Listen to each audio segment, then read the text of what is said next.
What's that sound? It's for amusement only, the EM and Bingo Pinball Podcast. Welcome back to For Amusement Only. This is Nick Baldridge. Bowling is a very American pastime, and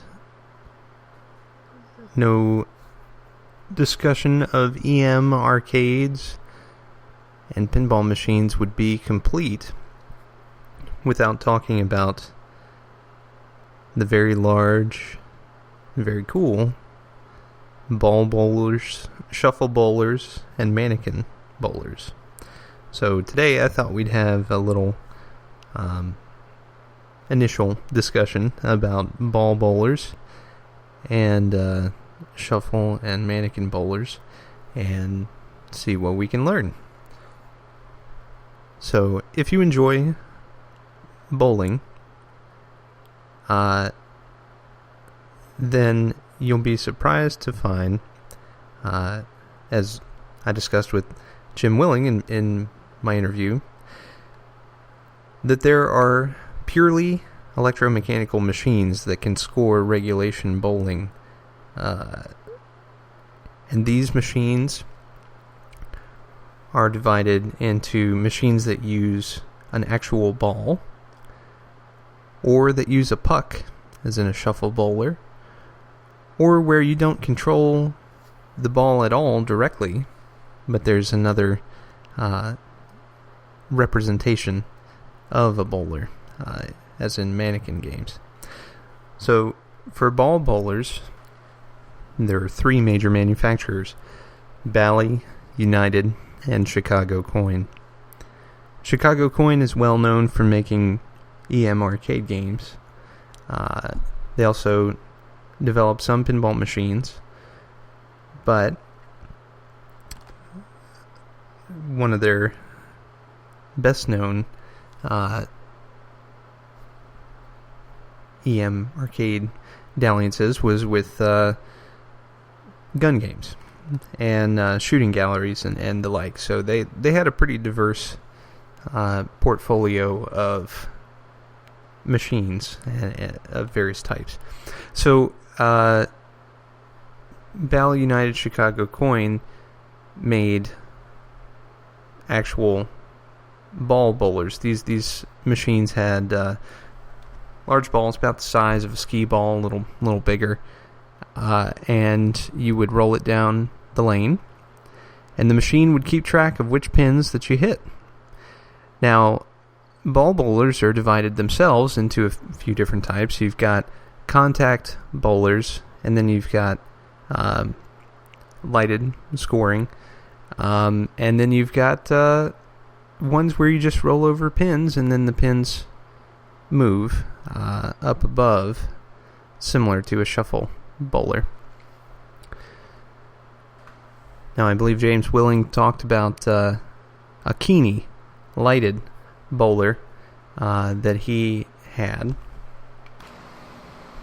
and those lighted scoring games would light all 10 pins by default, and as you rolled the ball over the lane switches, it would close and turn off the lamp in each pin. It's kind of a cool idea, and allowed for a more limited space to house one of these things. They're big, these ball bowlers. Most are in the 16-foot range, so that's quite a bit larger than a pin. Now, the most desirable games are the contact games, and that's where the ball actually strikes the pins. So when you go bowling, part of the fun is the crash as the ball hits the pins, and seeing the ball return to you, as well as the game scoring. These games initially could not do regulation scoring. The very earliest bowlers would instead provide these other game modes that you could start, which would keep track of points in a different way. So it was a big advancement when they figured out a way to do regulation scoring and provide that information to the player immediately after each roll. Now, the ball return on these is also pretty cool. There's a curved, almost U-shape groove that the ball comes back on the right side, and it returns straight to the player. You pick up the ball and you roll it. Just a very neat, attractive method of return. Very similar to, an actual bowling alley ball return, except that the actual return lane is completely exposed. So, moving on from contact bowlers, which are just so cool, as the ball strikes the pins, depending on the model, the pins will retract up and out of the way, revealing the pins which you have left to knock down, or they will flip up, depending. Most of the contact bowlers did not have the flip-up style because in most instances the flip-up style were used in the shuffle bowlers, and they would be easily broken by actual contact. So, again, moving on from the contact style, there were the flip-up style, and those had lane switches. And as I mentioned about the lighted scoring ones, the lane switches are very large metal tongues which stick up through the lane at the end in the typical 10-pin pattern.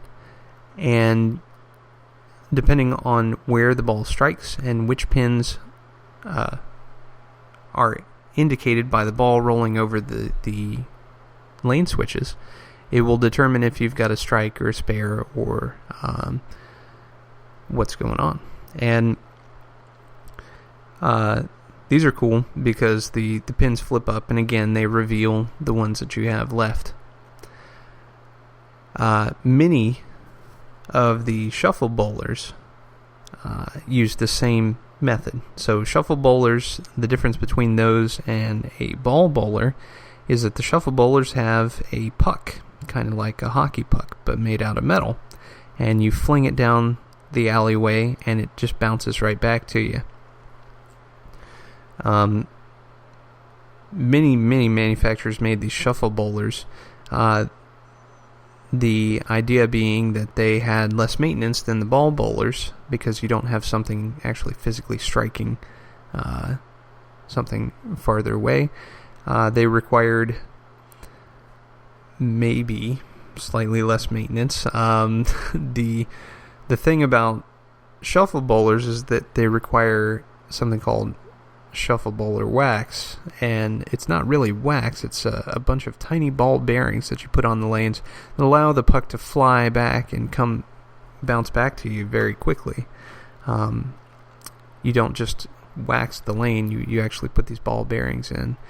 So these ball bearings will fall through the lane at the back, and they typically had a little bucket underneath of those lane switches to collect the ball bearings as they fell. Just an interesting idea. I mean, to do that rather than to have wax or some other friction remover doing this. And this is in the years before air hockey and the like. So, I had mentioned that there are several different manufacturers of these ball bowlers. Well, Gottlieb got into making puck bowlers. They only made a couple of them, but they are very attractive. They have Roy Parker artwork, and they're pretty neat. Now, their most famous one is called Bowlette. And Bowlette has lighted scoring or lighted pins, and it's a shuffle bowler, but it's very small. So it is desirable if you don't have a lot of space. They didn't make a whole ton of them, but it's in a beautiful wood rail cabinet. It extends down to the floor, similar to that New Daily Races, that horse racing game that they made. So beyond that, there were a few oddities, and these are not in the mannequin territory, but they're not shuffle bowlers, and they're not exactly ball bowlers either. They did use a ball, like a skee ball, and they would have a ball return that was visible, but it would come down to this turret, and similar to center launching pinball machines, this ball would rest in here, and when it was time to shoot, the ball would start spinning at a high velocity. And the way that it works is there's this AC motor, which is running at 120 volts, and just spinning this thing like crazy. And as you select your shot, so you can aim this turret, and then you push a button, and it switches from AC to DC and fires that ball out of there at high speed. It's pretty cool. I'd suggest looking up videos on YouTube for United's Midget Alley. It's got pretty neat artwork depicting gnomes bowling, and again, it's kind of a ball bowler, and it's smaller than a normal size ball bowler, and that would be a good one in a collection with limited space. But any of these ball bowlers that use actual balls, you're going to pay a premium for, and Gottlieb's couple forays are also highly valued. So shuffle bowlers, on the other hand, are almost a dime a dozen. So many manufacturers made shuffle bowlers, and they all worked pretty much the same way. But interestingly enough, the shuffle bowlers tend to have the most complete games. This is after they had figured out regulation scoring. But when they did so, they left in typically the non-regulation scoring types. So someone who's more well-versed in bowling would be able to tell me, and therefore you, what exactly those different types do. I have no idea. I don't know what a flash game is, for example. But another thing to note about these bowling games is that they typically cost about the price of playing a pinball machine, but you got 10 frames worth of bowling instead of, a few minutes, or maybe several minutes if you were good, of pinball. So you could spend some time on these things. There are some. Keeney was another manufacturer during the ball bowler phase, and their designs for the ball bowlers are pretty neat looking. So I had mentioned about contact bowlers. Well, theirs, they have one called 10 pins, and that's a common theme in bowlers too, is some play on the words of 10 and pins, or strike, or something of that nature. So Keeney's 10 pins has actual pins, and the way that they're protected is by a rubber ring. That's a pretty clever idea. Like a pinball rubber. So, for our last portion of tonight's discussion, I wanted to talk about mannikin bowlers. Now, mannikin EM games are kind of a takeoff on the EM arcade games I was talking about yesterday, where you have something that physically represents the thing that you're doing. In this case, it's a little miniature guy rolling a bowling ball down the alley. The same design was used by multiple manufacturers. The first to come up with the idea was Evans in their 10 strike. And Evans went out of business in the mid-50s. And apparently Williams bought their tooling because they came out with a 10 strike. And it used the same exact mannikin.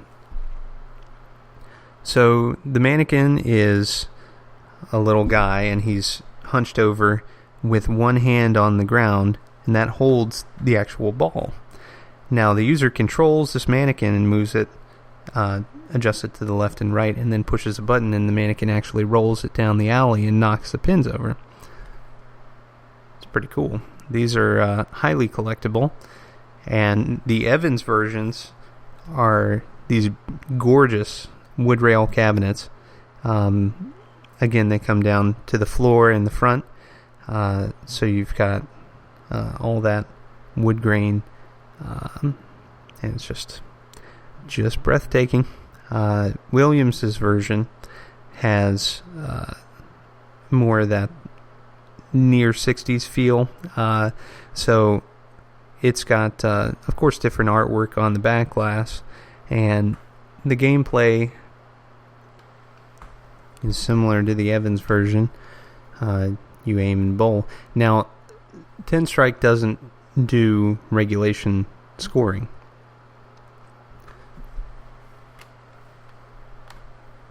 And it can be set to either replay or novelty. So depending on your score threshold, it can actually give you a free game or not. And much like other bowlers, this would be restricted by territory, and depending on the game. Now, not necessarily 10 strike, but other games, they would actually change the backlash art. This is similar in concept to Annaball versus replay games, where the backlash artwork would change depending on if you were winning extra balls or you were winning free games. So, that's all for tonight. Thank you again for joining me. My name again is Nick Baldridge. You can reach me at foramusementonlypodcast@gmail.com. You can listen to us on iTunes, Stitcher, Pocket Casts, via RSS, on Facebook, or on our website, which is foramusementonly.libsyn.com. Thanks again for listening, and I'll talk to you next time.